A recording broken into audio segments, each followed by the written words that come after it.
Bonjour et bienvenue dans votre cours de MapInfo. Alors aujourd'hui, vous allez apprendre comment créer directement une table dans MapInfo.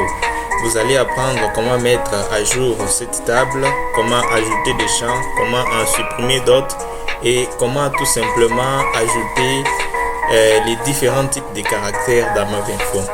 Alors, ce que je vous conseille, c'est de suivre cette vidéo jusqu'à la fin pour en être capable. Et surtout, n'oubliez pas à la fin de cette vidéo votre commentaire surprise. Et n'oubliez pas surtout de nous mettre en commentaire les jours et l'heure à laquelle vous voudriez que nos vidéos soient publiées. Alors, sans plus tarder, passons à la pratique. Avant de continuer cette vidéo, rassurez-vous de vous être abonné à la chaîne et d'avoir tiré sur la petite cloche pour recevoir de nos nouvelles. Et vous êtes libre de télécharger sur Amazon votre livre intitulé Guide pratique des MapInfo dans la description.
Donc, X comme il a à la fois les chiffres et des virgules, donc c'est un décimal, nous allons lui donner tout simplement les types float. Ensuite, nous pouvons ajouter un autre champ. Pour ajouter un autre champ, qu'est-ce que nous faisons? Nous allons sur le bouton Add Field. Nous cliquons dessus.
soit vous cliquez carrément ici. Donc, dès que vous cliquez dessus, vous verrez votre table s'afficher.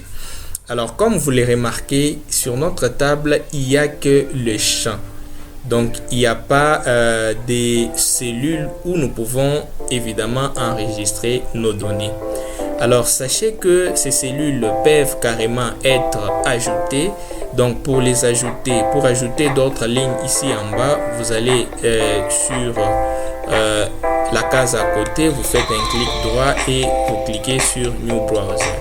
Vous pouvez ajouter autant de lignes que vous voulez. Donc, je peux aller dessus. Je fais la même opération. New Browser, j'ai des lignes. Et donc là, c'est lorsque vous voulez enregistrer vos données manuellement. Donc, admettons que j'ai mes données sur mon carnet. Je peux enregistrer par exemple la longitude. Donc, je vais copier-coller carrément. Donc, je fais CTRL-C et je vais coller ça ici. Voilà, je prends également l'autre donnée, CTRL-C. Je viens l'enregistrer là. Et pourquoi pas la deuxième coordonnée. Donc, je viens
sur maintenance et vous choisissez par exemple table structure. Donc vous avez la possibilité de supprimer la table, de renommer la table et de faire pack table. Nous voulons par exemple changer la structure, donc la mettre à jour. Nous allons dessus et nous retournons sur cette fenêtre qui nous permet, souvenez-vous, d'ajouter un champ à la table ou carrément de changer les types de caractères. Donc ici, si je voulais changer les types de caractères de la longitude pour mettre par exemple caractère, je peux le faire.